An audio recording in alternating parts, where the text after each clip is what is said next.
안녕하세요. 오늘은 예레미야서 31장 31절과 히브리서 8장 8절에서 기록하고 있는 내가 이스라엘 집과 유다 집에 새 언약을 세우리라 하는 말씀의 명확한 의미를 성경을 통해서 알아보는 시간을 갖기로 하겠습니다.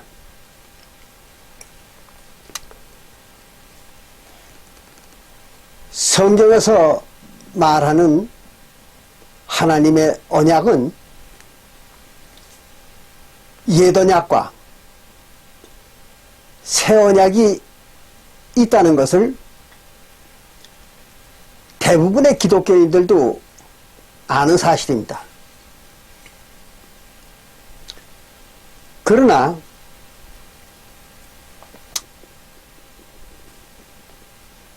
옛 언약과 새 언약의 기록을 비교해서 살펴보면은 옛 언약에 대한 성경의 기록은 매우 명확하고 명료하고 상세하게 기록이 되어 있습니다. 그렇기 때문에 누구나 성경을 읽어본 사람들은 옛 언약에 대한 내용은 대체적으로 상세하게 알 수가 있습니다. 그러나 새 언약에 대해서는 성경에서 전혀 명확하지도 않고 또 명료하지도 않고 상세한 설명도 없는 그런 상태입니다. 그래서 지난 2000년 동안 기독교를 신봉하는 사람들이 새 언약에 대해서는 전혀 그 내용을 알지를 못하고 있는 실정입니다. 그래서 오늘날에도 마찬가지입니다. 많은 기독교회들이 새 언약이라는 이야기를 합니다. 또 신약 시대에는 새 언약을 지켜야 된다는 그런 얘기도 많이 하고 있어요. 그렇지만 막상 그 새 언약의 내용이 어떤 것이냐 이렇게 물어보면 아무도 아는 사람이 없습니다. 지난 2000년 동안 지구상에서 이 새 언약의 명확한 내용을 알았던 사람은 단 한 사람도 없었다는 사실을 여러분들이 알게 되면 깜짝 놀랄 것입니다. 또 그걸 믿지 않으려고 하실 거예요. 그러나 사실은 아무도 몰랐었습니다.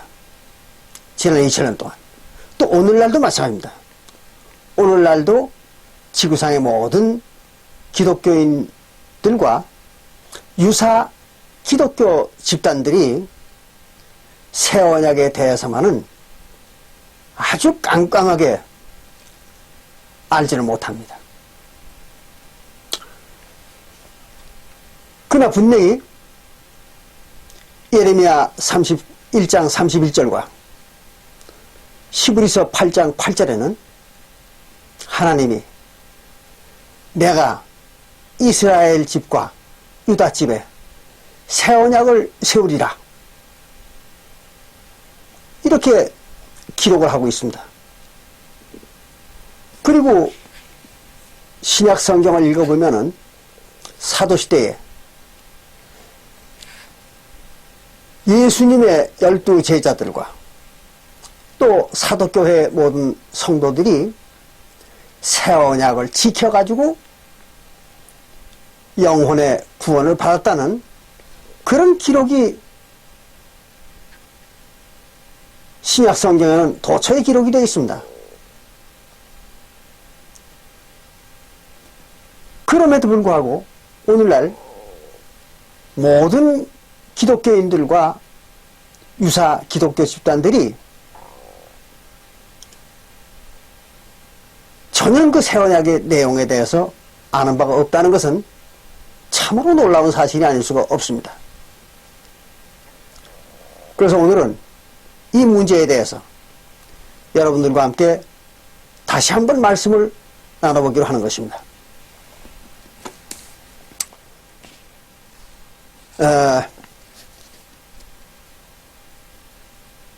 예레미야서 31장 31절부터 보면은 새 언약을 세우는 문제에 있어서 이스라엘 하나님이 이렇게 예언을 했습니다. 예레미야를 통해 가지고 나 여호와가 말하노라. 보라, 날이 이르리니 어느 때가 되면, 그러니까 그게 언젠가 하면 사도시대죠. 어느 때가 되면 내가 이스라엘 집과 유다 집에 새 언약을 세우리라 그랬어요. 여기 분명히 이스라엘 집과 유다 집에 새 언약을 세운다 그랬습니다.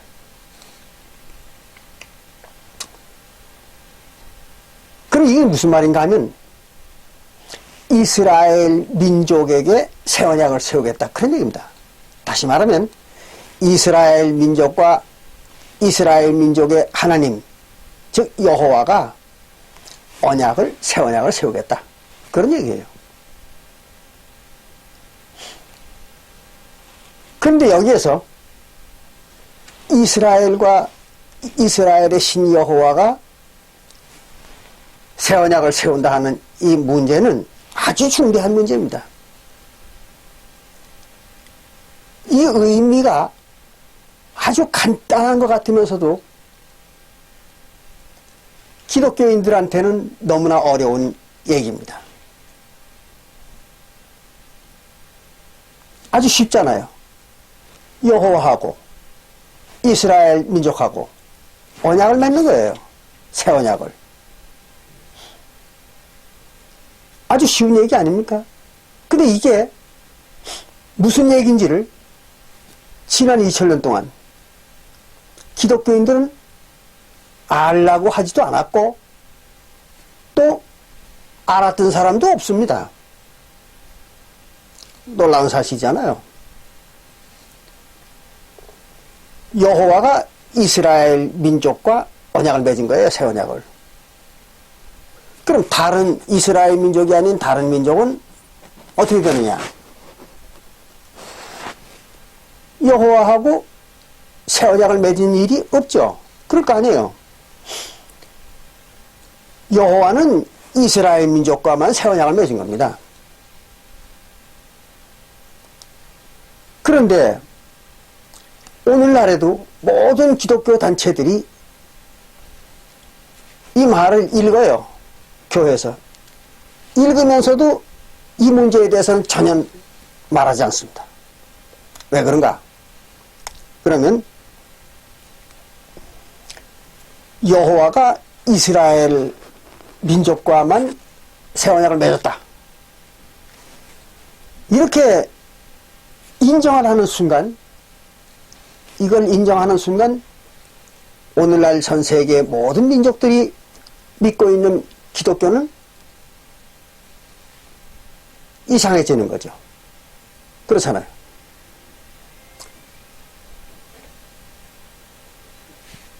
그럼 새 언약은 누구만 지킬 수가 있습니까? 이스라엘 민족만 지킬 수가 있는 거예요. 이스라엘 민족만. 왜? 여호와가 이스라엘 민족과만 언약을 맺었습니까? 그 오늘날 한국 사람들이 이스라엘 민족입니까? 아니잖아요. 그러면 한국 사람들은 새 언약을 지킬 자격이 있습니까? 없습니까? 없잖아요. 알지도 못하지만 새 언약을 비록 안다고 하더라도 한국 사람들은 새 언약을 지킬 자격도 없지만 지킬 의미가 없잖아요. 지켜야 아무 소용이 없는 겁니다. 왜 그런가 하면 이스라엘 사람들과 여호와가 새 언약을 맺었지 한국 사람과 새 언약을 맺은 일이 없습니다. 한국 사람들의 조상이 새 언약을 지켰다는 얘기 여러분들 들어보셨습니까? 그런 일은 없었잖아요. 근데 한국 사람들이 새 언약을 지킨다? 이상한 일 아닙니까? 새 언약은 언제 만들어졌습니까? 2000년 전 사도시대에 예수가 와가지고 새 언약을 세웠죠. 그럼 새 언약을 세운 지가 2000년이나 됐는데 그동안의 한국 민족이 지난 2000년 동안 오늘날까지 한국 민족이 새 언약을 한 번도 지켜본 적이 없다. 말이 안 되는 거잖아요. 그러니까 한국 사람들과는 새 언약은 관계가 없는 겁니다. 이걸 명확히 하고 이 얘기를 해야 됩니다.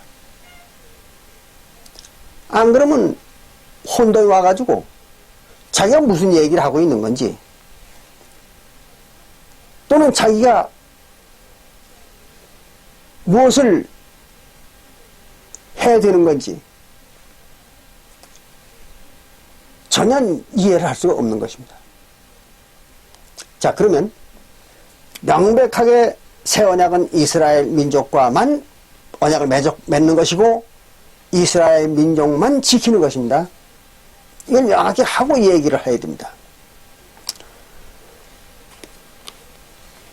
자, 32절에 그 얘기를 하기 전에 물론 이렇게 얘기를 하게 되면은요 어떤 사람들은 이렇게 얘기할 겁니다. 예수를 믿으면은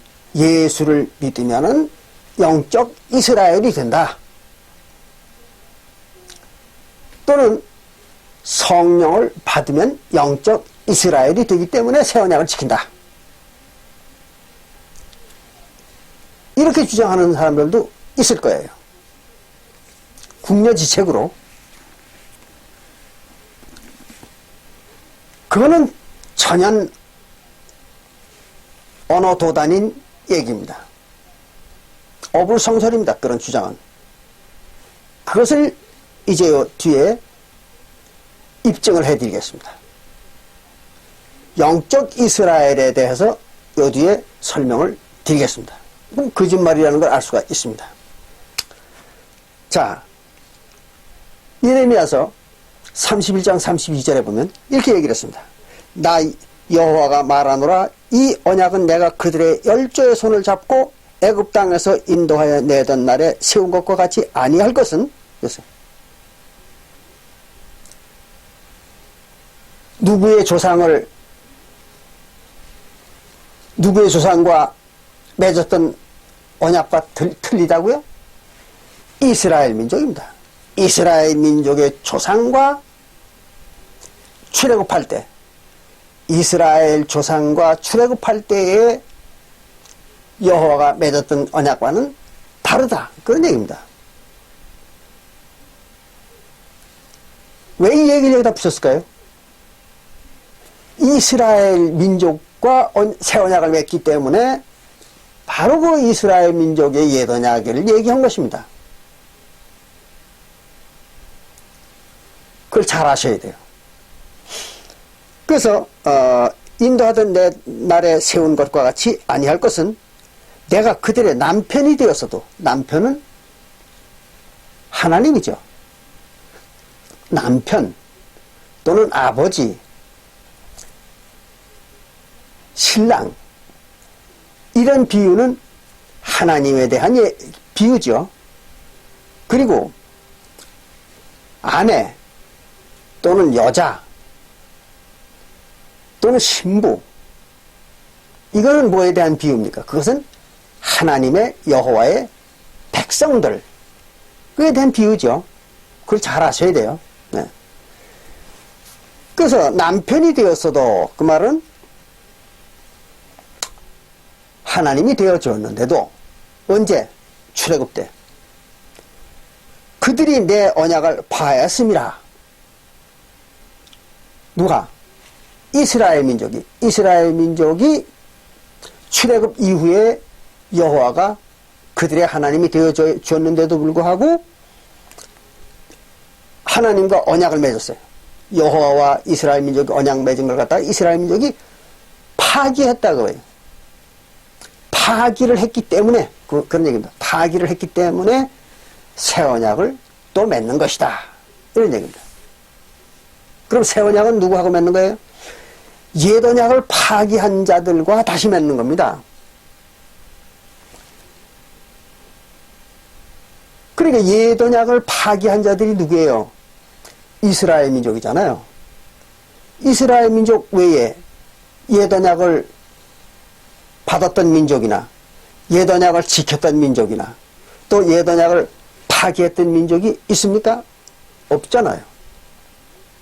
그러니까 새 언약이라는 건 옛 언약을 파기한 자들과 여호와가 맺는 언약입니다. 그럼 여기까지만 보더라도 새 언약은 누구와 세운 거예요? 하나님이? 이스라엘 민족과 세운 거잖아요. 또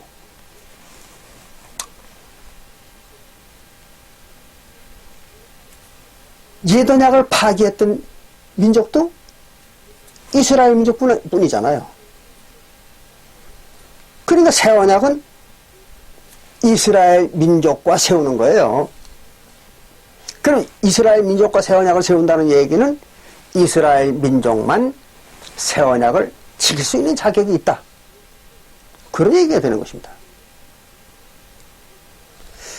명확하잖아요. 근데 왜 이걸 자꾸 부인하려고 그럴까요? 기독교인들이? 자기들이 이 기독교라는 신앙, 이 신앙을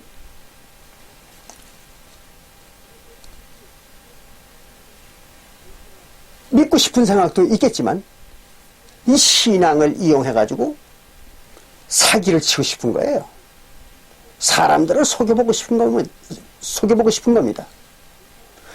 그래서 여가를 자꾸 부인하는 겁니다. 자, 그 뒤에 봅니다. 33절에 이스라엘 집에 세울 언약은 이러하니 이랬어요. 어디에다가 새 언약을 세워요? 이스라엘 집, 이스라엘 민족에게 새 언약을 세운다 그랬잖아요. 이렇게 말마다 새 언약은 이스라엘 민족에게 세운다고 이렇게 얘기하고 있는 겁니다. 이스라엘 집에, 즉 이스라엘 민족에게 세울 언약, 즉 새 언약은 이런 것이다, 이렇게 얘기하고 있어요. 그리고 그 뒤에 보니까 내가 나의 법을 그들의 속에 두며 그들의 마음에 기록하여 나는 그들의 하나님이 되고 그들은 내 백성이 될 것이라 그랬어요. 새 언약의 법은 어디다가 기록을 해준다고요? 그 백성들, 언약을 맺는 백성들의 마음과 생각에다가 언약을 기록해 주겠다 그랬습니다. 옛 언약의 법은 모세율법이죠. 옛 언약의 법은 어디다 기록해 줬습니까? 그것은 율법책이라고 하는 문서를 만들어서 주었어요. 신명기 21장 25절에. 그렇죠? 신명기 21장 25절에 보면은 하나님이 율법책을 모세대로 만들라고 그래가지고 이스라엘 민족에게 주었어요. 증거를 삼으라고. 무슨 증거? 언약의 증거입니다. 그리고 또 한 가지 증거가 있습니다. 그게 뭐냐면 십계명 돌판에다가 강령이라고 하는 10가지 계명을 또 기록을 해줬습니다. 강령에 대한 얘기는 이 시간에 별도로 설명 안 드리겠습니다. 강령이라고 하는 십계명을 또 기록을 해줬어요. 그리고 그것도 증거를 삼으라고 했어요. 그래서 십계명 돌판을 뭐라고 해요? 증거판, 그렇게 얘기하죠. 증거판입니다. 그러니까 십계명 돌판에 기록한 것이나 책에다 기록한 모세의 율법은 아무나, 심지어 언약을 하지 않은, 즉 언약을 한 이스라엘 민족 외에 다른 민족들도 그건 읽을 수가 있는 거예요. 읽어서 알 수가 있는 것입니다. 그런데 새 언약은 전혀 다르죠. 언약을 하는 자들의 마음과 생각 속에다가만 기록을 해주겠다 그랬습니다. 그러니까 다른 사람들이 알 수 있을까요? 알 수가 없죠. 바로 오늘날, 아니 지난 2000년 동안 새 언약을 지켜보지 못한 전 세계 모든 기독교인들, 그들이 새 언약을 전혀 알지 못하는 이유가 바로 그겁니다. 새 언약을 맺은 자들이 아니기 때문이에요. 그래서 새 언약의 법을 전혀 알지 못했던 겁니다.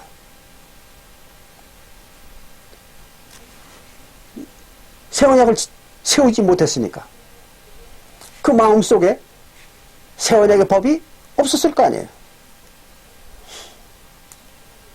그러니까 몰랐던 거죠. 새 언약의 법을. 이게 새 언약을 하나님과 세운 자들과 세우지 않은 자들의 차이입니다. 하나님과 새 언약을 세운 자들은 새 언약을 다 알아요. 그 마음속에 기록을 해줬으니까 하나님이. 근데 새 언약을 맺어보지 못한 사람은, 새 언약을 세워보지 못한 사람들은 마음속에 새 언약의 법이 없겠죠. 그리고 새 언약의 법을 전혀 모르는 겁니다. 이거예요.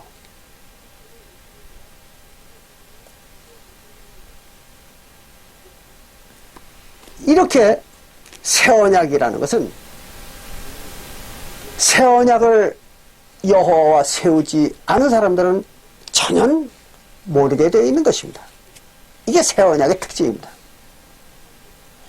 이것을 지금 예레미야서 31장 31절부터 33절에서 아주 명확하게 설명을 하고 있잖아요.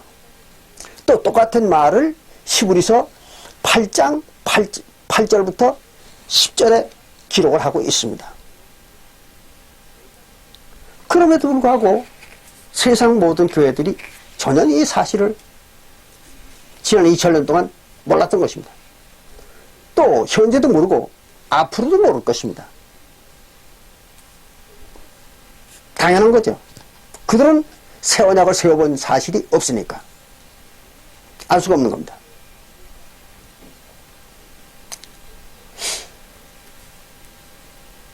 그런데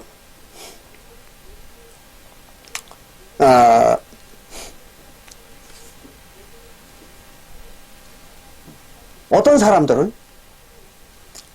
사람들은 이런 주장을 합니다. 조금 전에 말씀드렸지만 우리는 비록 새 언약을 예수와 직접 맺지는 않았지만 예수를 믿거나 또 성령을 받았기 때문에 우리는 영적 이스라엘이 되었다.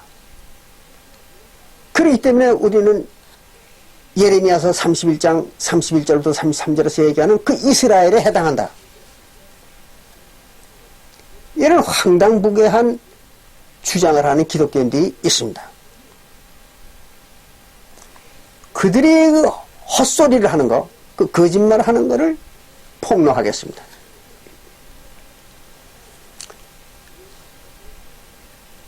이스라엘은 이스라엘은 과연 어떠한 사람들이 이스라엘이 되는가? 이스라엘 사람이 되는 데는 두 가지가 있습니다.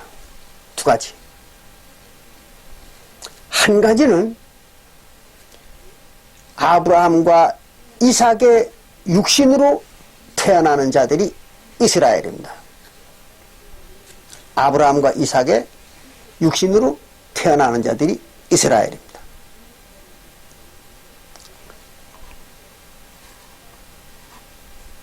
그건 여러분들 아시잖아요. 그게 누구예요? 예언약 시대의 이스라엘 나라죠. 예언약 시대의 이스라엘 나라는 아브라함과 이삭의 육신으로 태어난 자들입니다. 그거는 여러분들이 아실 거예요. 그러나 한국 사람들은 이스라엘과 이삭의 육신으로 태어난 후손들이 아니잖아요. 그러니까 우리 족보에는 아브라함이나 이삭이 없습니다. 그러니까 아브라함과 이삭의 육신의 후손들이 아니에요. 그러니까 자기가 육신적 이스라엘이라고 주장하는 사람은 한 사람도 없죠. 또 할 수도 없으니까. 그래서 자기는 영적 이스라엘, 즉 예수를 믿기 때문에 또는 성령을 받았기 때문에 영적 이스라엘이다. 이렇게 주장할 수밖에 없는 겁니다. 그들이 얼마나 황당한 주장을 하는가 보겠습니다. 로마서 9장 6절부터 13절에 이런 말을 기록했습니다. 로마서 9장 6절부터 13절에 보면 이런 기록이 있습니다. 또한 하나님의 말씀이 폐하여진 것 같지 않도다. 하나님의 말씀을 폐하여질 이유가 없다, 그런 얘기죠. 한번 하나님이 약속한 것은 폐하여질 수가 없다, 그런 얘기입니다. 이스라엘에게서 난 그들이 다 이스라엘이 아니요. 이스라엘이 누구예요? 야곱이잖아요. 야곱에게서 육신적으로 태어났다고 해서 그들이 다 이스라엘 민족이 아니다, 그런 얘기입니다. 조금 전에 설명을 드렸죠. 그래서 이스라엘에게서 난 그들이 다 이스라엘이 아니요. 또한 아브라함의 씨가 다 그 자녀가 아니라 아브라함의 육신으로 태어난 자손들이 많잖아요. 아브라함의 아들들만 8명입니다. 그 8명에서 다 태어난 자들이 다 아브라함의 씨라고 여기진 않습니다. 그렇기 때문에 창세기 21장 12절에서는 하나님이 아브라함에게 뭐라고 얘기했습니까? 오직 이삭으로부터 태어나는 자라야 아브라함의 씨로 여기겠다. 그런 약속을 했죠. 그 언약입니다. 그렇기 때문에 이삭의 후손만 아브라함의 후손이 될 수가 있는 거예요. 육신적으로도. 그런 것이지 아브라함의 모든 아들들에게서 태어난 자들이 그 후손들이 아브라함의 씨라고 보지는 않습니다. 그게 하나님의 약속입니다. 그 얘기를 하고 있는 거예요. 그래서 아브라함의 씨가 다 그 자녀가 아니라 오직 이삭으로부터 난 자라야 내 씨라 칭하리라 하였으니, 조금 전에 말씀드린 그겁니다. 곧 육신의 자녀가 하나님의 자녀가 아니라 오직 약속의 자녀가 씨로 여기심을 받느니라 하세요. 약속의 자녀가 씨로 여기심을 받는다. 그러니까 야곱의 후손들 속에서도 약속의 후손이 따로 있고 육신의 후손이 따로 있다는 겁니다. 또 아브라함의 후손 중에서도 육신의 후손이 따로 있고 약속의 후손이 따로 있다는 거예요. 그런 것이지 야곱의 후손도 아닌 자가 약속의 후손이 될 수 있느냐 하면 그건 절대 말이 안 되는 얘기입니다. 여기 그런 얘기 아니에요. 또 아브라함의 육신의 후손도 아닌 자들 중에서 약속의 후손이 되는 자가 있을 수 있는가 하면 절대로 그거 아닙니다. 여기서 명확히 설명을 하고 있는 거예요. 이걸 여러분들이 잘 이해하셔야 돼요. 야곱의 육신의 후손 중에서 약속의 자손이 있는 것이고 아브라함의 육신의 후손 중에서 약속의 자손이 있는 거예요. 지금 여기 설명하는 그 얘기입니다. 잘 들으시기 바랍니다. 8절에 곧 육신의 자녀가 하나님의 자녀가 아니라 오직 약속의 자녀가 시로 여기심을 받느니라. 그래 놓고 약속의 말씀은 이것이라 그랬어요. 약속의 말씀이 이것이다. 뭐가 약속의 말씀인가 보겠습니다. 명년 이때에 내가 이르리니 사라에게 아들이 있으리라 하시니라. 이게 어디 기록되어 있는 얘기인가 하면 창세기 18장 14절에 기록되어 있는 얘기입니다. 창세기 18장 14절에 기록되어 있는 얘기예요. 거기에 하나님 뭐라고 그랬는가 하면 아브라함에게 명년 이때에, 그러니까 내년 이맘때 그 말입니다. 명년 이때에 내가 네게 오리니 사라에게 아들이 있으리라. 그랬어요. 이게 무슨 말인가 하면 하나님이 아브라함의 아들로 오겠다는 얘기입니다. 그게 이삭으로 태어나겠다는 얘기예요. 그 약속을 한 겁니다. 이게 창세기 18장 14절의 기록은. 그럼 이게 어떻게 그렇게 해석을 하느냐 이렇게 생각할 사람이 있을지 몰라요. 그러나 엄연히 사도 바울도 갈라디아서 3장 16절에서 설명하고 있습니다.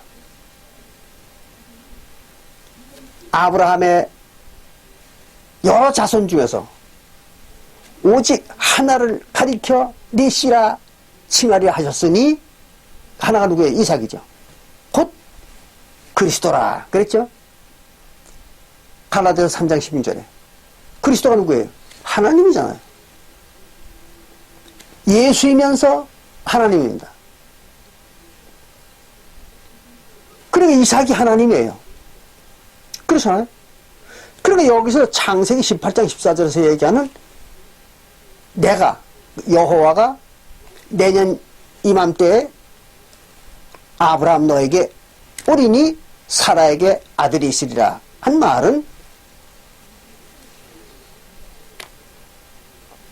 이삭으로, 아브라함의 아들 이삭으로 여호와가 태어나겠다는 그의 예언입니다.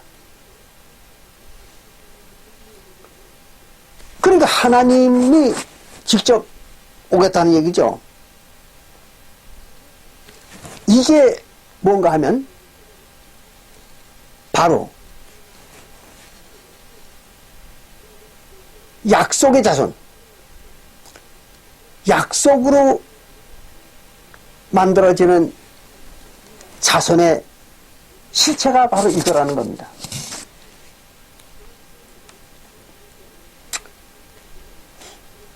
또 뿐만 아니라 그게 이런 말을 또 그렇게 기록했습니다. 이뿐 아니라 리브가가 또한 리브가는 누구예요? 이삭의 부인이죠.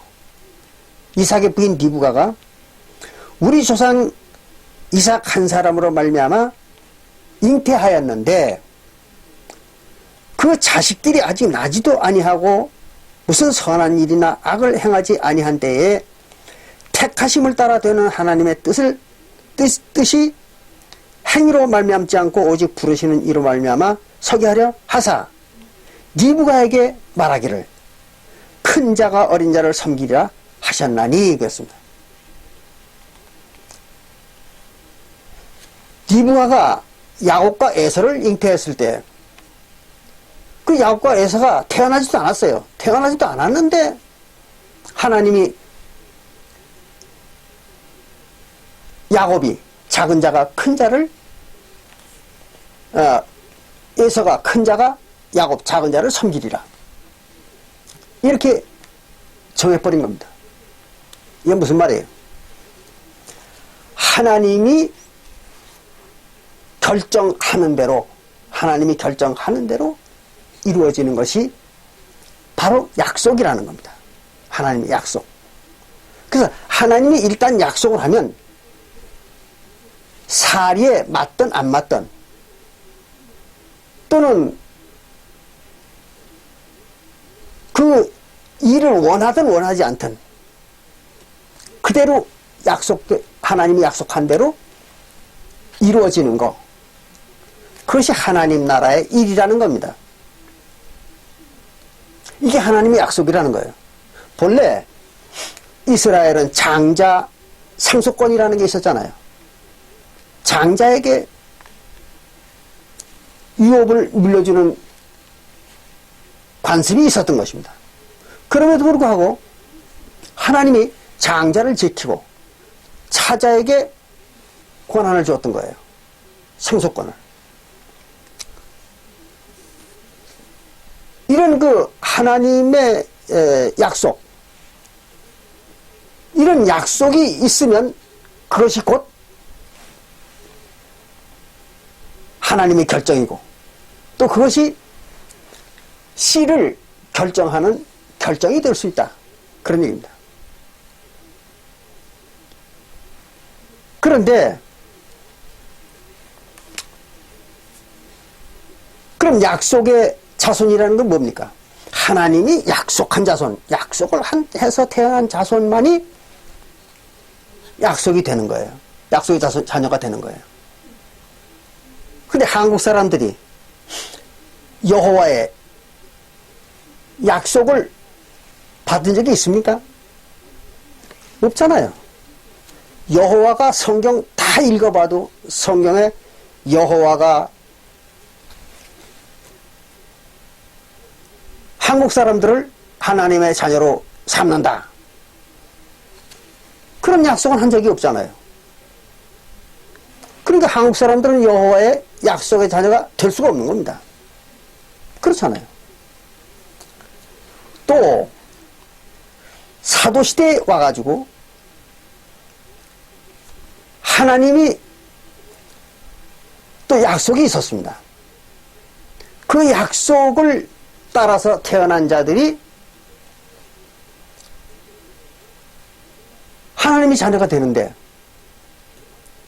그 약속이 뭔가 하면 이런 것입니다.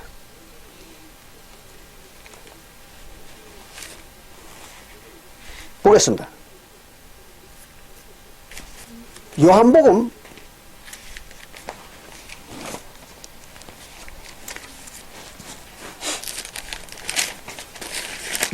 3장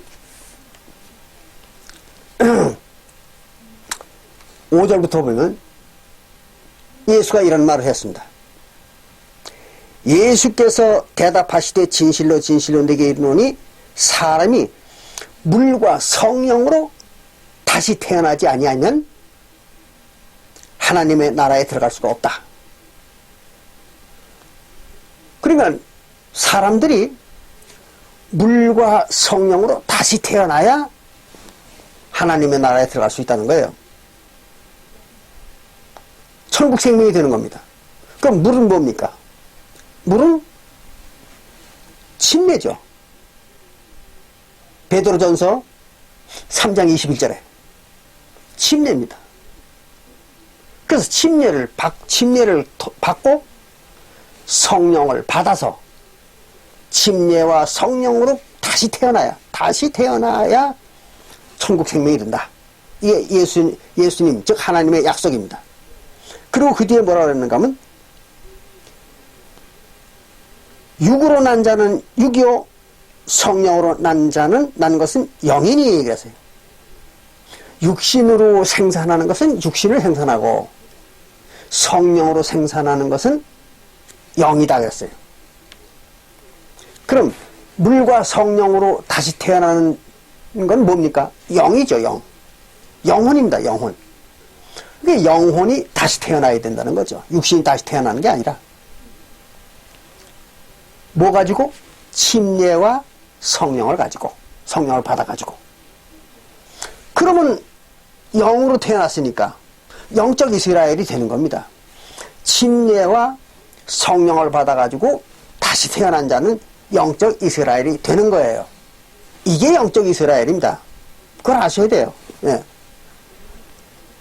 자, 그러면 침례와 성령을 누가 받았는가? 또 어떻게 받는가? 그걸 알아야 되겠죠? 보겠습니다. 침례를 어떻게 받는가? 잘 아시잖아요. 사도행전 2장 38절에 보면, 시간이 없으면 빨리 하겠습니다. 사도행전 2장 38절에 볼 것 같으면 베드로가 성령을 어떻게 받으라고 했어요? 회개해가지고 회개를 해서 예수 그리스도의 이름으로 침례를 받고, 뭐로 침례받아요? 예수 그리스도의 이름으로 침례받아야 돼요. 아버지와 아들과 성령의 이름으로 침례받으면 안 됩니다. 도로 사도시대에는 아버지와 아들과 성령의 이름이 예수잖아요. 그러니까 예수 그리스도의 이름으로 침례를 받아야 돼요. 예수 그리스도의 이름으로 침례를 받고, 그리고 죄사함을 받으라 했습니다. 죄사함. 죄사함은 뭘로 받는다고요? 화목제로 받는다고 나와 있잖아요. 요한일서 2장 2절과 요한일서 4장 10절과 로마서 3장 25절에 죄사함을 뭘로 받아요? 화목제로 받는다고 나와 있잖아요. 그럼 죄사함을 받으라, 그 말은 뭐예요? 화목제를 행하라, 그런 얘기잖아요. 그럼 예수 그리스도의 이름으로 침례를 받고 화목제를 행하면 성령을 선물로 준다, 그렇지 않습니까? 그 성령을 받으려면 그걸 해야 될 거 아니에요. 예수 그리스도의 이름으로 침례를 받고 화목제를 행하고, 그러면 성령을 선물로 받는 거예요. 그런데 지난 2000년 동안 사도시대 이후 오늘날까지 아무도, 전 세계 모든 기독교인 중에서 단 한 사람도 예수 그리스도의 이름으로 침례를 받고 화목제를 행했던 사람은 단 한 사람도 없었습니다. 그렇잖아요. 그러니까 그들이 성령을 받았을까요? 받았을 리가 없잖아요. 성령을 못 받았겠죠. 그럼 뭐가 못된 겁니까? 약속의 자녀가 못된 거죠. 즉 영적 이스라엘이라는 그들의 주장이 거짓말이라는 게 입증됐잖아요. 영적 이스라엘은 바로 침례와 화목제를 통해 가지고 예수 그리스도의 이름으로 침례받고 화목제를 행함으로써 하나님과 새 언약을 맺고 성령을 선물로 받아야 됩니다. 근데 그렇게 한 사람이 지난 2000년 동안에 지구상에서 단 한 사람도 없었잖아요. 그러니까 기독교인들이 자기들이 영적 이스라엘이라고 주장하는 건 새빨간 거짓말이잖아요. 그렇죠. 또한 모든 기독교인들이 성령을 받은 적이 전혀 없다는 사실을 또 성경을 통해서 입증을 해보겠습니다. 사도행전 1장 4절에 보면 예수가 12 제자들에게 이렇게 말합니다.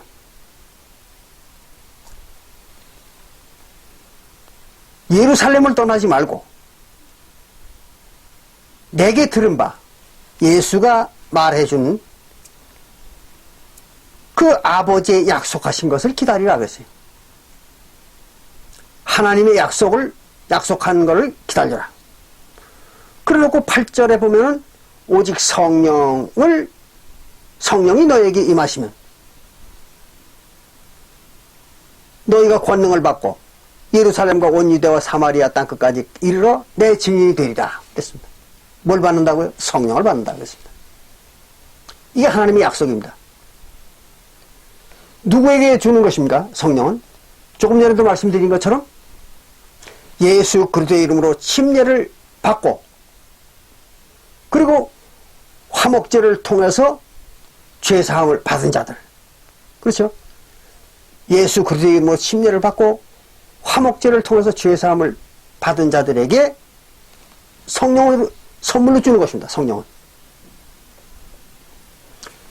그들만이 성령을 받을 수 있는 거예요. 그런데 이 성령을 받으면 어떤 일이 나타나는가? 많은 은사가 나타나야 되는 것입니다. 성령을 받으면 많은 은사가 나타나야 돼요. 그 중에서 대표적인 것이 뭐냐면 방언입니다. 대표적인 은사가 방언이에요. 그래서 다른 은사들은 일단 접어놓고 방언에 대한 얘기만은 하겠습니다. 왜 그런가 하면 방언은 은사 중에서 특별한 은사입니다. 다른 모든 은사들은 그 은사를 받은 사람의 유익을 위해서, 그 사람의 신앙을 위해서, 또 하나님의 백성으로서의 생활을 위해서 주는 것입니다. 그 은사를. 능력이죠. 그걸 주는 거예요. 그러나 방언은 다릅니다. 방언만은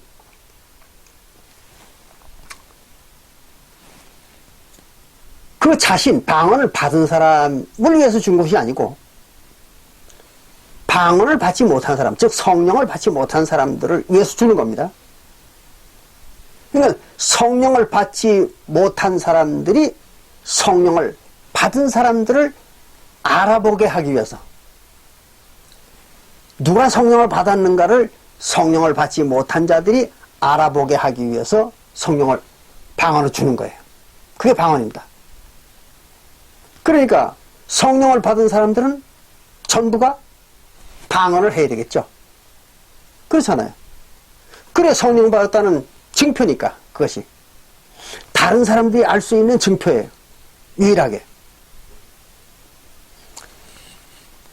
고린도전서 14장 22절을 봅니다. 고린도전서 14장 22절에 보면 이런 기록을 하고 있습니다. 사도 바울의 얘기입니다. 그러므로 방언은 믿는 자들을 위하지 않고, 구원받은 자들을 위해서 주는 게 아니에요. 방언은 않고 믿지 아니하는 자들을 위하는 표적이니 그랬어요. 믿지 않는 자들, 즉 구원을 받지 못한 자들,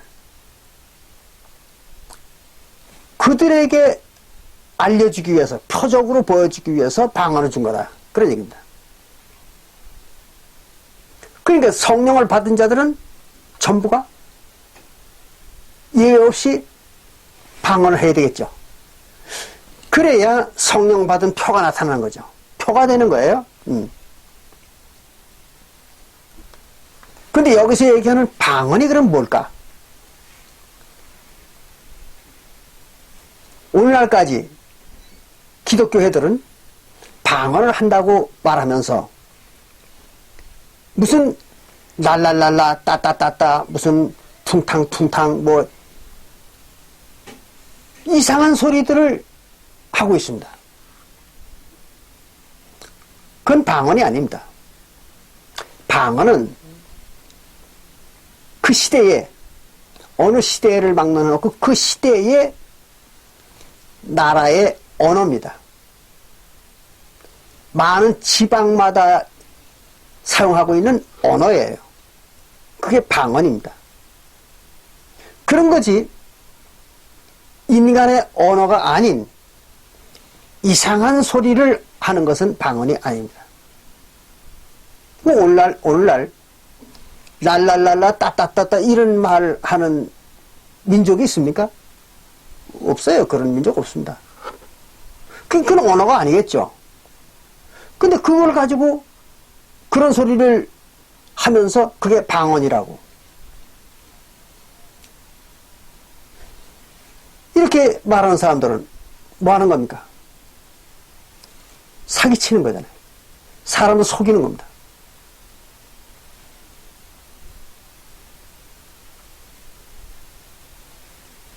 이게 이제 종교 사기꾼들의 전형적인 수법 중에 하나입니다. 그런 인간들에게 속지 않길 바랍니다. 자, 그러면 방언을 해야 되겠죠. 근데 방언을 예수님의 제자들은 다 했습니다. 사도교회 사람들은 다 방언했어요. 그러니까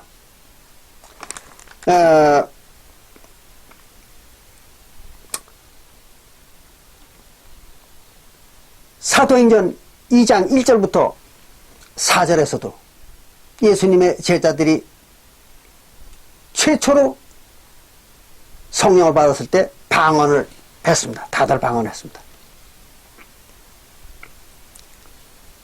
또 사도행전 10장 44절부터 48절에 볼 것 같으면 이방인인 고넬료 가족이 구원을 받던 날도 그들이 방언을 하기 시작했습니다. 그 외에도 도처에서 예수를 믿고 구원받은 자들은, 즉 예수 그리스도의 이름으로 침례를 받고 화목제를 행한 자들은 다 성령을 받아가지고 방언을 했던 것입니다. 그것이 사도서신 도처에 기록이 되어 있습니다. 그리고 명확하게 조금 전에 읽어본 것처럼 고린도전서 14장 22절에 보면 방언은 믿지 않는 자들을 위한 표적이라 그랬잖아요. 믿지 않는 자들이 알아보게 하기 위한 표적이다. 그러니까 성령 받은 자들은 다 방언을 해야죠. 그 방언도 하지 않는 자들이, 방언도 하지 못하는 자들이 자기 약속의 자손이라고, 새 언약을 맺은 자손이라고 이따오 소리를 하는 것은 황당한 소리를 하고 있는 거잖아요. 그런 자들이 약속의 자손이 될 수 있을까요? 안 되는 거죠. 그런데 또 오늘날 기독교인들에게는 더 난감한 일이 있습니다. 뭔가 하면은 바로 고린도전서 13장 8절부터 10절의 기록입니다. 이게 오늘날 기독교인들을 더 난감하게 만드는 이야기입니다. 보겠습니다. 고린도전서 13장 8절부터 10절에 보면 이렇게 기록을 했습니다. 사랑은 언제까지든지 떨어지지 아니하나, 사도교회에서 사랑은 항상 존재한다는 거죠. 사도교회 성도들 속에서 사랑은 항상 존재하지만 예언도 패하고 방언도 그치고 예언하는 거, 장래일을 말하는 거, 이것도 패하고 또 방언도 그친다고 그랬어요. 그러니까 방언 주는 일이 끝나는 겁니다. 그리고 지식도 패하리라고 했어요. 지식은 뭐예요? 천국 지식입니다. 천국을 알 수 있는 지식, 이것도 패한다고 그랬어요. 그럼 사도교회에서 이게 없어진 겁니다. 예언하는 은사, 방언하는 은사, 모든 지식, 천국에 대한 지식이 다 없어졌어요. 그럼 뭐만 남았어요? 사랑만 남은 겁니다. 언제 이런 일이 일어날까요? 바로 사도교회가 끝남과 동시에, 서기 70년 사도교회 역사가 끝남과 동시에 없어진 겁니다. 그게 언젠가 하면 서기 70년이에요. 그때 이제 예언의 은사, 방언의 은사, 지식의 은사가 다 끝난 것입니다. 그러면 예언도 없고, 예언도 안 나타나고, 방언도 나타나지 않고, 또 지식을 아는 자도 없겠죠. 속이시면 이후에. 그 오늘날까지 일입니다. 그 방언이 끝쳤다고 했는데, 방언이 없어졌다고 했는데, 오늘날 방언한다고 소리 지르고 앉아있는 자들은 뭐 하는 것입니까? 사기치는 겁니다. 그렇잖아요. 방언이 끝났는데 무슨 방언을 또 해요. 또 예언하는 자들, 교회에 앉아가지고 예언하는 자들도 있어요. 오늘날. 그것도 사기치는 겁니다. 예언이 끝났는데 뭔 예언을 또 합니까? 그 하나님이 뭐 거짓말 했겠습니까? 말도 안 되는 얘기죠. 그러니까 오늘날 뭐 예언을 한다, 방언한다 하는 교회들은요, 전부가 종교 사기꾼들입니다.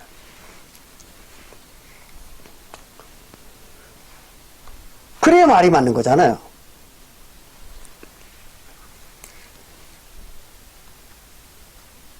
자, 그러면 오늘날에는 하나님의 백성이라는 걸 뭘로 입증할 수가 있겠습니까? 오늘날 하나님의 백성이라는 걸 입증할 방법이 없잖아요. 방언도 안 나오고 예언도 없고 지시도 패했는데 뭘로 하나님의 백성들이라는 걸 입증할 수 있습니까? 입증이 불가능한 겁니다. 하나님의 백성은 이것이다, 이렇게 입증할 수 있는 방법은 없습니다. 왜? 지식이 다 패했으니까. 그러니까 지식을 아는 자도 없고 들을 자도 없겠죠. 오늘날에는. 그래서 없어진 것입니다. 전부가. 그러나 오직 하나님의 성령을 받은 자라면, 어떤 경로를 통해서든 간 하나님의 성령을 받은 자라면 이것은 알 수 있습니다. 뭔가 하면 시편 25편 10절에 보면 이런 말이 기록되어 있습니다. 시편 25편 10절에 보면 하나님의 모든 길은, 그랬습니다. 그 말은 하나님의 모든 일입니다. 하나님이 하시는 모든 일은 언약은 옛 언약과 새 언약이죠. 그러니까 옛 언약은 뭐 제쳐놓고라도 새 언약과 그 증거는 뭐예요? 율법이잖아요. 율법. 그 증거, 율법. 그래서 새 언약과 새 언약의 율법이죠. 옛 언약과 옛 언약 율법. 그것도 마찬가지죠. 그것을 지키는 자에게, 그러니까 언약과 증거, 즉 율법을 지키는 자에게 사랑, 즉 구원이죠. 구원을 주고 진리를 주신다. 그랬습니다. 어떠한 방법으로든 간 그걸 지키기만 하면은 그걸 주는 겁니다. 하나님은. 뭘 줘요? 율법과 구원과 진리를 주는 겁니다. 진리가 뭡니까? 하나님의 언약의 법이죠. 그거를 주는 거예요. 그러니까 오늘날에도 조금 뒤에 그 말씀을 드리겠습니다만은 무슨 방법으로라도 하나님의 언약과 율법, 즉 계명을 지키는 자에게는 구원과 진리를 주시는 것입니다. 이건 하나님의 약속입니다. 시편 25편 10절에 기록된 겁니다.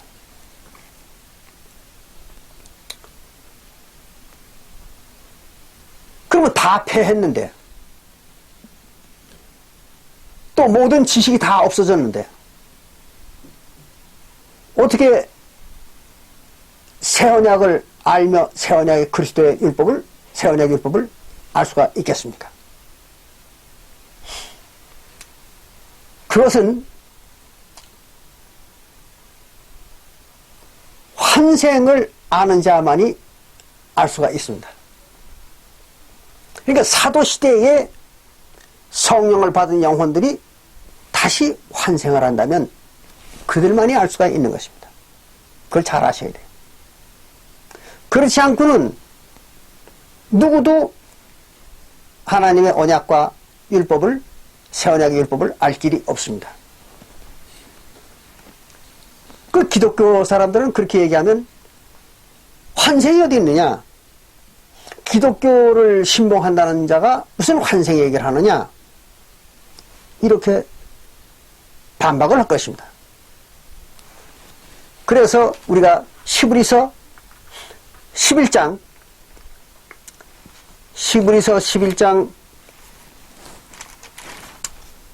39절과 40절을 읽어봐야 됩니다. 보겠습니다. 히브리서 11장 39절과 40절에 보면 이런 기록이 있습니다. 이 사람들이 그랬어요. 이 사람들은 누구예요? 구약시대의 모든 선지자들을 말하는 것입니다. 히브리서 11장 1절부터 38절까지 기록되어 있는 구약시대의 모든 선지자들을 말하는 거예요. 그 구약시대의 모든 선지자들은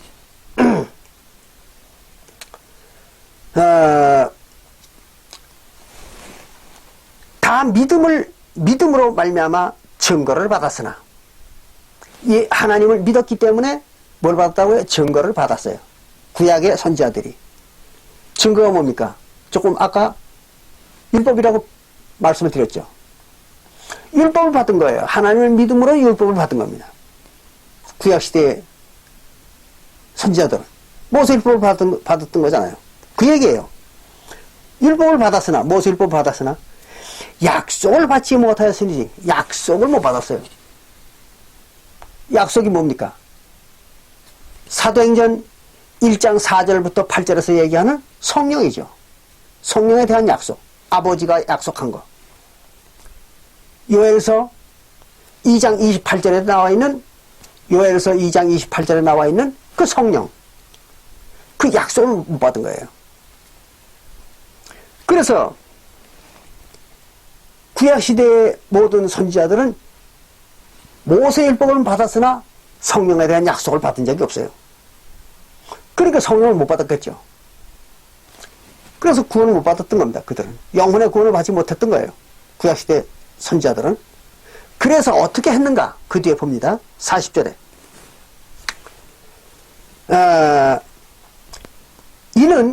그 이유는 왜 그 선지자들에게 율법만 주고 성령을 안 줬는가 하면, 성령을 안 준 이유는 이런 겁니다. 하나님이 우리를 위하여 하셨어요. 우리가 누구예요? 사도시대의 성도들입니다. 사도시대의 사도들과 성도들을 말하는 거예요. 우리. 이건 오늘날 기독교인들을 말하는 게 아닙니다. 근데 기독교인들은 이걸 오늘날 기독교인들이라고 해석을 해요. 황당한 얘기죠. 사도 바울이 우리 그랬으면은 사도 바울과 히브리 교회 성도들을 말한 거잖아요. 그렇잖아요. 그러니까 우리를 위하여, 사도교회 사도들과 성도들을 위하여 더 좋은 것을 예비하셨은즉, 더 좋은 게 뭡니까? 새 언약입니다. 새 언약을 준비하셨은즉 우리가 아니면, 즉 사도교회의 사도들과 성도들이 아니면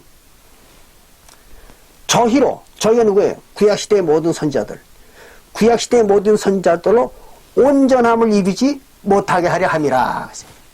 온전함을 이루지 못한다는 얘기 뭐예요? 구원을 받지 못하게 한다, 그런 얘기입니다. 그러니까 구약시대의 모든 선지자들에게 성령을 주지 않았던 이유는 사도시대의 사도들과 성도들로 말미암아 그들이 온전함을 받게 하기 위해서, 즉 구원을 받게 하기 위해서 안 줬다는 얘기입니다. 이게 그 얘기예요. 그럼 구약시대의 장장 1500년 동안입니다.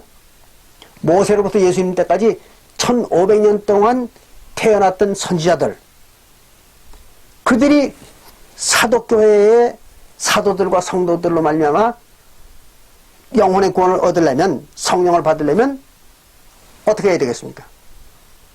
다시 태어나야죠. 그들이 다시 태어나지 않는다면, 사도시대에 다시 태어나지 않는다면, 환생을 하지 않는다면 어떻게 사도들과 사도교회 성도들에게서 영혼의 구원을 받겠습니까? 성령을 어떻게 받겠어요? 말이 안 되잖아요. 그래서 이것은 히브리서 11장 39절과 40절의 기록은 바로 구약의 모든 선지자들이 사도시대에 다 환생을 해가지고 영혼의 구원을 받았다는 그 얘기입니다, 이게.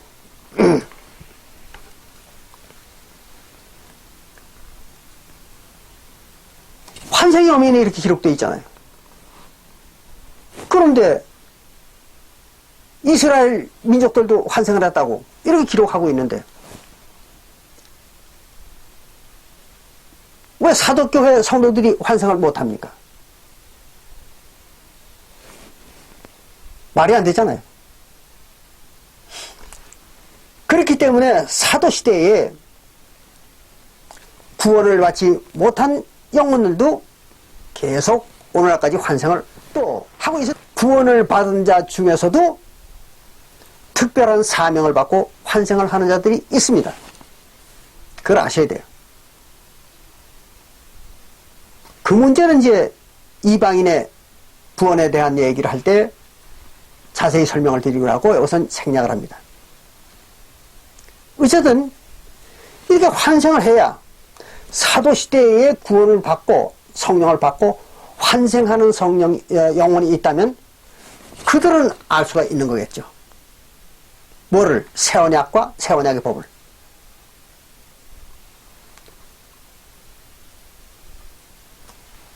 지금 오늘날 지구상에 새 언약과 새 언약의 법을 아는 사람들은 단 한 사람도 없습니다. 기독교인들 중에. 또 기독교인이 아니라도 성경을 연구했던 사람들, 그런 사람 중에도 단 한 사람도 없어요. 근데 유일하게 우리는 알고 있는 것입니다. 그럼 우리가 안다는 것은 뭘 얘기하는 거예요? 사도시대에 성령을 받았던 영혼이 환생을 했다는 겁니다. 그걸 입증하는 거잖아요. 그렇지 않고는 알 수가 없는 거죠.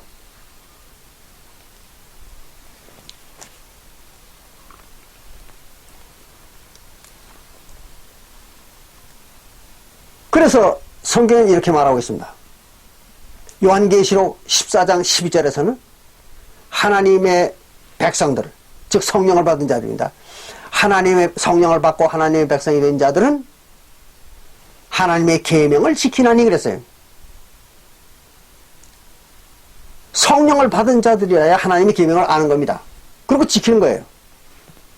그럼 오늘날에는 성령을 받은 자들이 있다면 뭘 지켜야 될까요?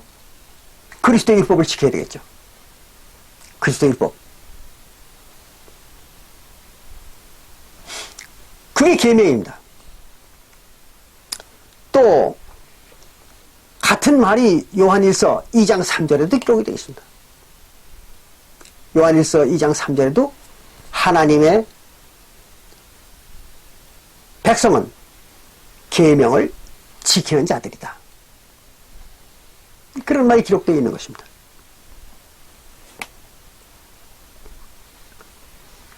이렇게 해서 오늘날 기독교인들이 무슨 방언을 한다, 또는 자기들이 영적 이스라엘이다, 이런 소리 하는 것은 완전히 새빨간 거짓말이라는 걸 입증했습니다. 거짓말쟁이들이잖아요. 사기꾼들이잖아요.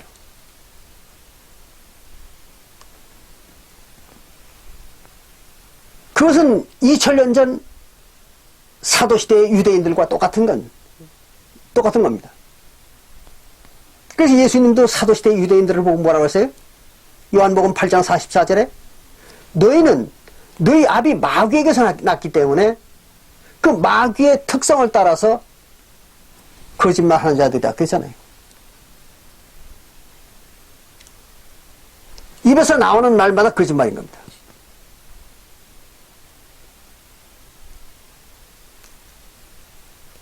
그게 이제 2000년 전 유대 나라의 유대인들이었던 것입니다. 오늘날 기독교인들과 똑같은 거죠. 거짓말밖에 할 게 없어요. 아는 게 없으니까. 그게 바로 마귀들입니다. 그렇다고 해서 지난번에도 말씀드렸지만 마귀가 나쁜 건 아닙니다. 마귀라고 해서 그 영혼이 아주 나쁜 영혼이다, 그런 의미가 아닙니다. 그걸 잘 아셔야 돼요. 마귀라는 거는 악한 영, 그런 얘기입니다. 악한 영. 그럼 악한 영을 우리가 사전적 의미로 생각하면은, 아, 그건 악한 것들이다. 선하지 않고 악하다. 이렇게 생각하기가 쉽습니다. 그런 건 아닙니다. 사전적 의미의 악이 아닙니다. 성경에서 얘기하는 악은 죄를 범한 영혼, 이걸 악이라고 그러는 겁니다. 그 성경에서 마귀, 즉 악령이라고 하는 것은 죄를 범한, 하나님의 법을 지키지 않은 영혼들을 갖다가 악한 영혼 또는 마귀, 사단, 이렇게 말하는 겁니다. 그런 것이지 사전적 의미의 악한 영혼이라는 의미가 아닙니다. 그래서 오늘날 기독교인들은 뭐 사단, 마귀 또는 무슨 그렇게 얘기하면 아주 악한 인간들로 의미를 하고 있어요. 그래가지고 남한테 못된 짓을 하거나 또는 남의 신앙을 회방하거나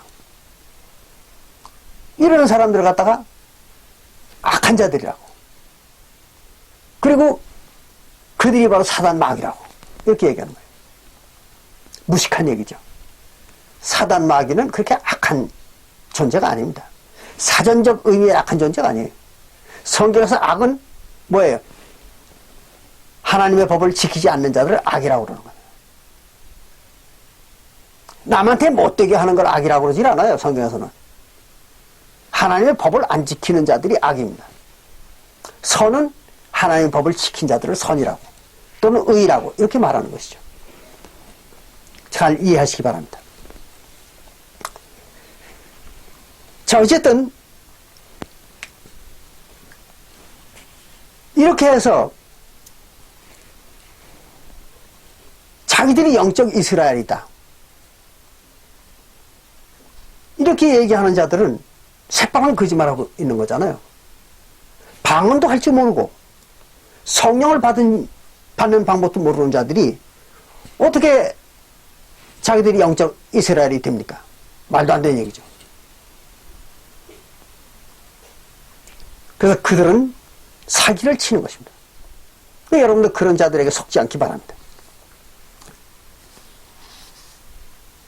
자, 그러면 하나님의 백성들은 언약이 딱 한 가지입니다. 옛 언약이나 새 언약이나 똑같은 겁니다. 딱 한 가지예요, 언약은. 근데 사람들이 이걸 몰라요. 기독교인들도 전혀 모릅니다.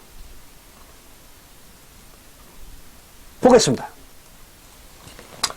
아브라함 때 최초로 하나님과 하나님의 백성들이 언약을 맺었어요. 언약을 세웠습니다. 어떻게 세웠나? 보겠습니다. 창세기 17장 7절에 볼 것 같으면은, 창세기 17장 7절에 볼 것 같으면 하나님이 아브라함에게 이렇게 얘기합니다. 내가 내 언약을 나와 너와 네 대대 후손 사이에 세워서 영원한 언약을 삼고 너와 내 후손의 하나님이 되리라 그랬어요. 그러니까 아브라함과 아브라함의 후손은 하나님의 백성이 되고 하나님은 그들의 하나님이 되어주는 거예요. 그게 옛 언약이에요. 근데 그 옛 언약을 옛 언약의 내용은 뭐냐 그러면, 그 옛 언약을 지키는 내용은 뭐냐 그러면, 하나님은 이스라엘 백성들에게 하나님의 되어주는 증표로다가 가나안 땅을 영원한 기업으로 주는 것입니다. 가나안 땅을 이 민족으로부터 뺏어가지고 이스라엘 민족에게 주는 거예요. 약속입니다. 그래서 가나안 10개 족속들로부터 그 땅을 다 뺏어가지고 이스라엘 백성들에게 주었습니다. 하나님 약속을 지켰죠. 그리고 하나님의 백성들은 뭘 하라고 그랬는가 하면요. 창세기 17장 9절부터 보면 할례를 하라고 그랬어요. 그게 14절까지 기록이 되어 있습니다. 너희들 중에 남자는 다 할례를 행하라. 그랬습니다.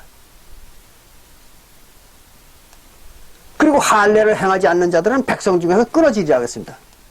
백성 중에서 끊어진다는 얘기가 무슨 말이에요? 하나님의 백성이 될 자격이 없다. 그런 얘기입니다. 그리고 할례를 받아야 하나님의 백성 되는 겁니다. 간단하잖아요. 그것밖에 없어요. 그러면 하나님은 이스라엘 가나안 땅을 이스라엘 아브라함과 그 후손들에게 줘야 되고 영토로도. 그리고 하나님의 백성이 되고 싶은 자들은 할례를 행하라는 거예요. 남자들만. 여자들은 해당이 없습니다. 남자들만 할례를 행하라. 그런 얘기입니다. 아주 간단하잖아요. 이게 본래의 하나님의 언약입니다. 옛 언약이나 새 언약의 본체는 바로 이것입니다. 하나님은 그들에게 영토를 주고 백성들은 할례를 행하는 것입니다. 그게 언약이에요. 뭐 다른 거 없어요. 그런데 모세 때에 와가지고 다시 언약을 맺었어요. 아주 복잡한 언약을 맺었던 것입니다. 왜 그랬는가 하면 모세 때에 그 많은 율법을 더 보태가지고 언약을 다시 맺은 이유는 이런 것입니다.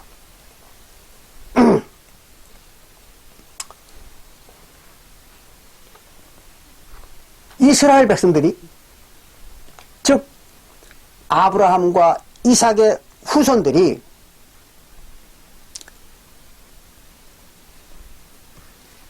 하나님의 언약을 안 지켰어요. 즉 할례를 안 한 겁니다. 그래서 그 모세의 아들도 할례를 안 했다가 모세가 하나님한테 죽을 뻔했잖아요. 그건 뭘 얘기하는가 하면 이스라엘 민족이 할례를 전혀 안 했던 것입니다. 그리고 언약을 안 지켰던 것이죠. 그걸 갖다가 뭐라 그래? 언약을 파기했다 그런 얘기입니다. 그래서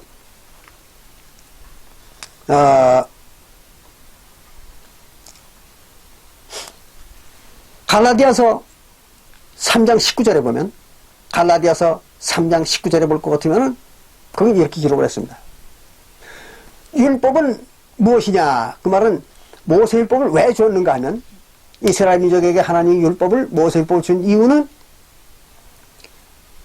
그 이스라엘 민족이 범법하였기 때문이다 그랬습니다. 범법하였기 때문이다. 법을 안 지켰다는 얘기예요. 무슨 법? 할례법. 할례법을 안 지켰기 때문에 모세율법을 더 보태준 거예요. 벌로. 그럼 모세율법을 더 보태주면 어떻게 되느냐? 그러면 로마서 5장 20절에는 이렇게 기록하고 있습니다. 율법을 더 해준 것은 이스라엘 백성들에게 모세율법을 더 지키도록 만들어준 것은 이스라엘 민족이 죄를 더 짓게 하기 위한 것이다. 그랬습니다. 죄를 더 짓게 하기 위한 것이다. 그래, 죄를 더 짓게 해가지고 이스라엘 민족들이 영원히 죽게 하기 위해서, 완전히 다 사망을 하기 위해서 하나님 모세율법을 더 준 거예요. 그럼 본래의 하나님의 언약은 뭡니까? 할례 받는 거잖아요.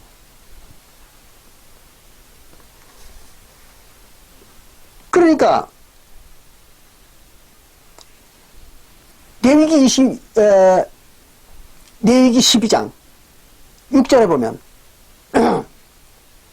레위기 12장 6절에 보면 모세율법 속에도 할례를 받아라 나와 있습니다. 남자는 태어난 지 8일 만에 할례를 행하라 나와 있어요. 그게 사실은 본래 모세율법의 핵심입니다. 그게 할례를 행하는 거예요. 그럼 아브라함 때의 언약의 내용은 뭡니까? 할례를 행하라는 거죠. 남자들은.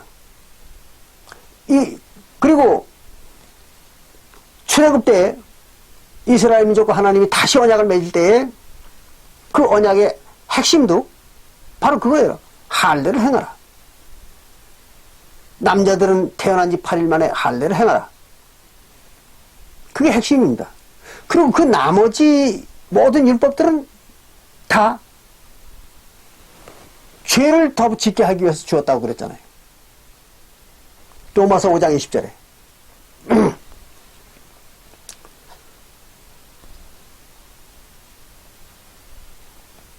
그러니까 새 언약에 와서는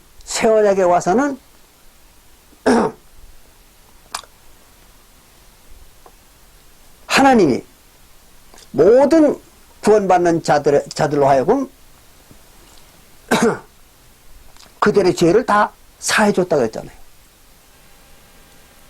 그럼 그들의 죄가 뭘까요? 구원받는 자들의 죄가 뭘까요?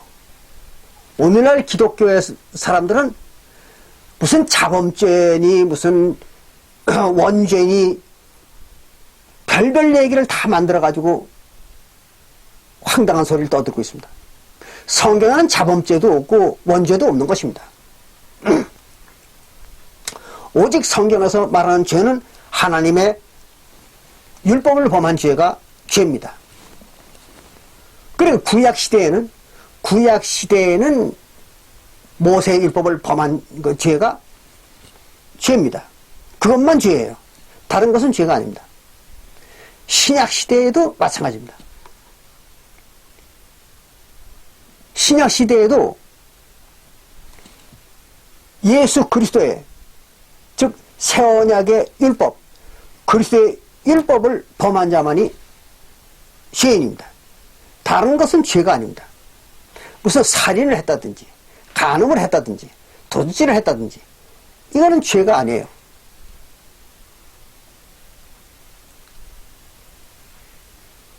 그거는 하나님과 관계가 없는 죄입니다. 왜 그런가 하면 새언약 시대에 와가지고는 침례로다가 육신을 벗어버렸잖아요. 그러니까 하나님과 사이에는 육신이 없는 겁니다. 그 하나님은 육신에 대해서는 관여하지 않아요. 따라서 육신의 죄에도 관여하지 않습니다. 그것은 세상의 법이 관여하는 것입니다. 육신의 문제는. 육신은 세상 거니까. 그러나 하나님의 나라에서는 육신을 벗어버렸으니까 영혼의 죄만 다스리는 것입니다. 새언약 때에는. 그러나 구약 시대에는 어때요? 육신의 죄까지 다 죄잖아요. 이스라엘 백성들이 모세 율법의 규정에 있는 죄들은 다 죄입니다. 그래서 그거를 범한 자들은 죄인인 것입니다.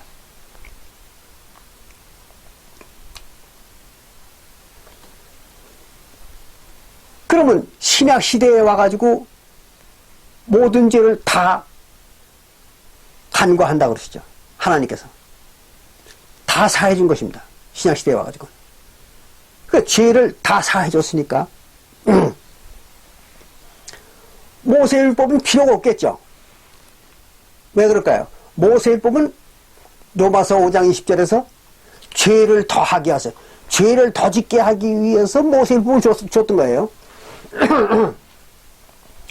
그런데 모든 죄를 다 사해버렸으니까 그리고 영원히 죄를 짓지 않게 해버렸으니까 신약시대 와가지고. 모세율법을 모세율법이 필요하지 않잖아요. 죄를 더 지게 할 필요가 없잖아요. 그래서 모세율법은 그 효력을 상실한 것입니다. 그걸 폐했다. 그렇게 얘기하죠.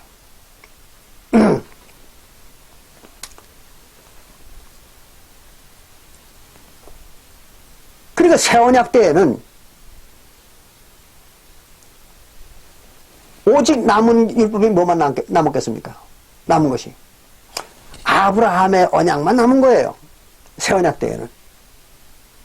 나머지 모세율법은 죄를 더하게 하는 거기 때문에 그건 다 없어진 겁니다. 죄사함을 줬기 때문에. 그럼 남는 게 뭐만 남았습니까? 할례 하는 것만 남았죠. 할례.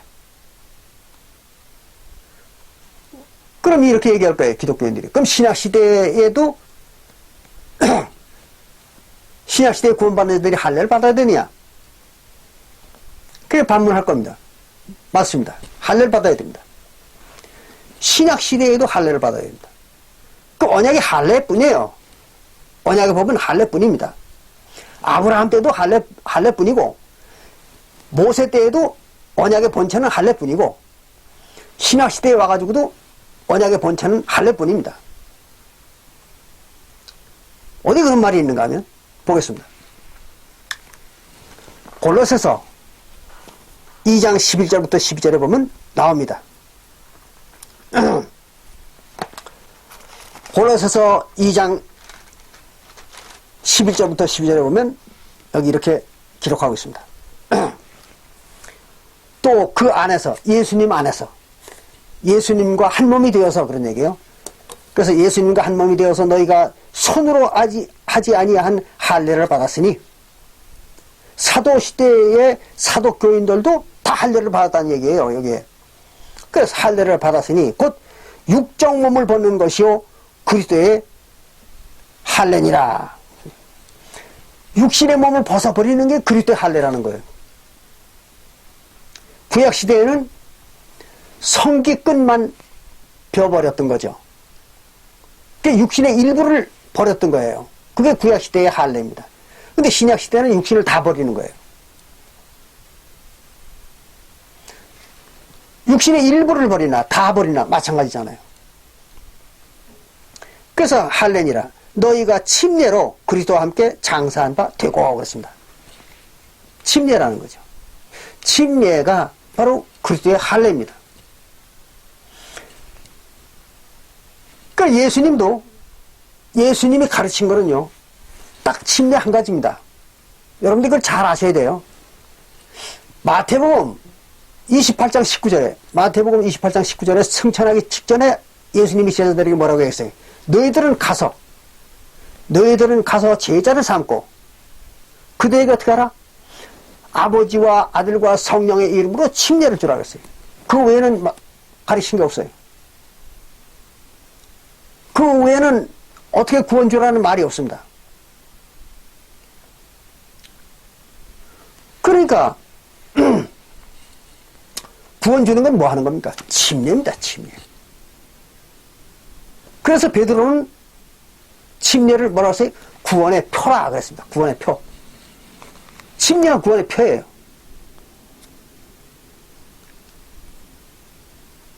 그런데 아버지와 아들과 성령이라고 그랬는데 아버지는 누구예요?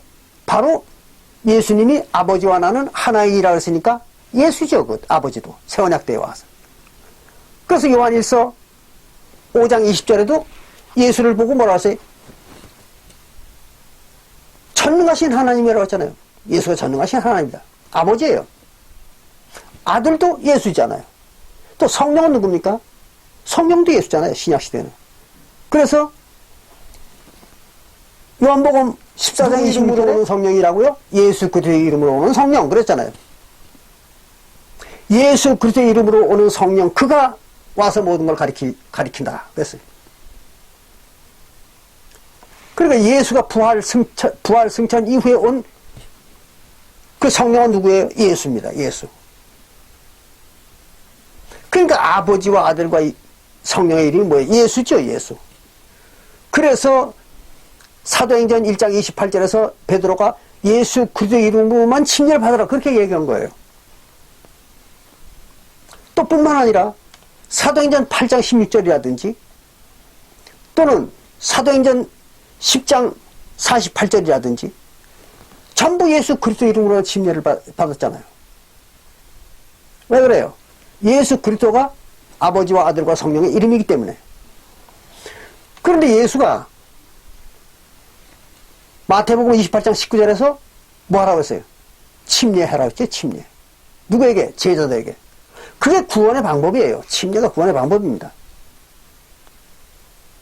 그게 또 언약의 전부고 언약의 법의 전부입니다. 그러니까 아브라함 때에도 침례받는 것이고 언약의 법이 모세 때에도 침례받는 것이고 할례받는 것이고 그럼 아브라함 때에도 할례받고 모세 때에도 할례받고 그리고 예수님 때 와가지고도 할례받는 거잖아요. 그게 하나님의 언약의 법입니다.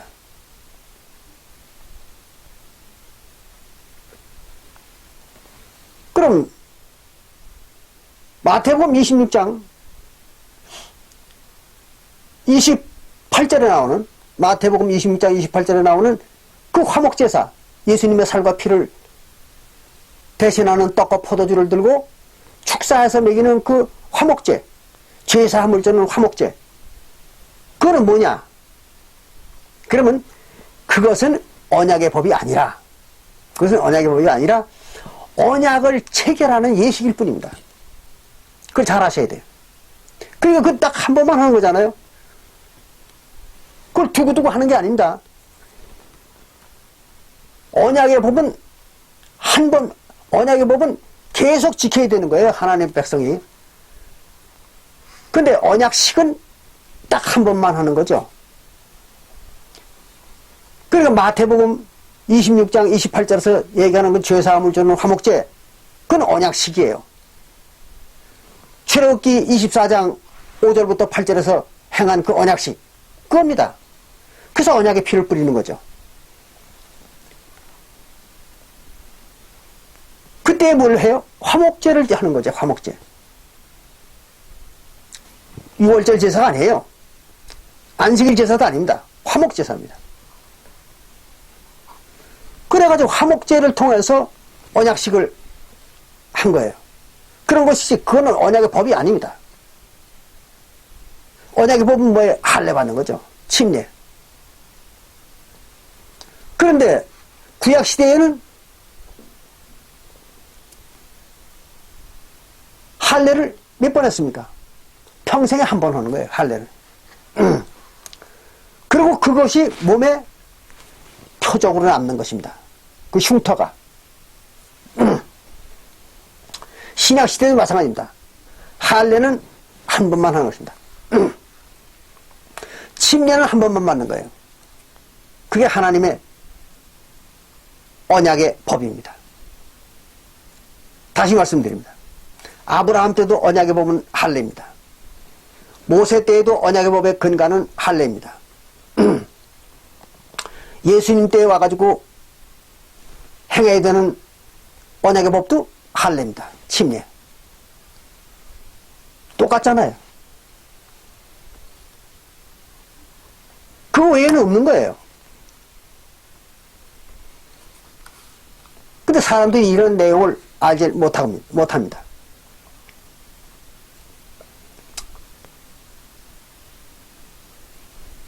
자, 여기까지 우리가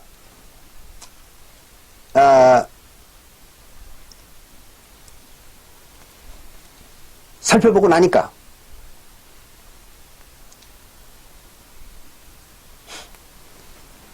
새 언약은 누구에게 세운 겁니까? 이스라엘과 유대 백성들에게, 즉 이스라엘 민족에게 세운 거잖아요. 그러니까 한국 사람들과는 관계가 없습니다. 그러니까 한국 사람들 중에 자기가 이스라엘 신의 백성이라고 또는 이스라엘 신의 자손이라고 또는 영적 이스라엘이라고 이렇게 주장할 사람이 하고 싶은 사람이 있다면 뭘 해야 되겠습니까? 자기가 환생을 했다는 걸 인정을 해야 됩니다. 첫째, 환생하지 않고는 그런 일이 벌어질 수가 없습니다. 또 뿐만 아니라 환생을 했다고 주장하더라도 2000년 전에 예수가 가르쳤던 새 언약의 법을 모르면 거짓말쟁입니다. 이상하잖아요. 지난 2000년 동안 새 언약의 법을 알았던 사람은 단 한 사람도 없잖아요, 지구상에. 오직 지금 우리만 알고 있는 거 아닙니까? 제가 설명드린 것이 이해가 된다면 이 말도 이해가 될 것입니다. 이렇게 해서 새 언약을 아는 자라야, 또 그거를 지키는 자라야, 새 언약을 지키는 자라야 영적 이스라엘이 되는 것이고, 또 하나님과 언약을 맺은 자들입니다.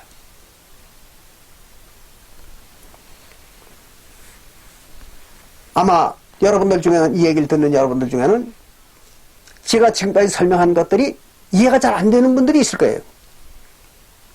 그건 할 수 없습니다. 그런 분들의 영혼은 이 말을 이해 못하게끔 태어난 분들입니다. 근데 어떤 분들은 이 말을 들었을 때 깜짝깜짝 놀라는 사람들이 있을 거예요. 아, 왜 저걸 몰랐을까? 놀라는 사람들이 있을 겁니다. 그 사람들은 환생을 한 사람들입니다. 그러니까 지금 제가 말씀드리는 것은 알아듣지 못하는 사람들을 위해서 말씀을 드리는 게 아니라 알아들을 수 있는 사람들을 위해서 말씀을 드리는 겁니다. 그러니까 이 말씀도 알아듣는 분들만 알아듣시기 바랍니다. 그래서 오늘은 새 언약은 과연 누구에게 세운 것이며 그 실체는 어떤 것인가, 이걸 다시 한번 확인해 보는 시간을 가졌던 것입니다. 여기서 마치겠습니다. 감사합니다.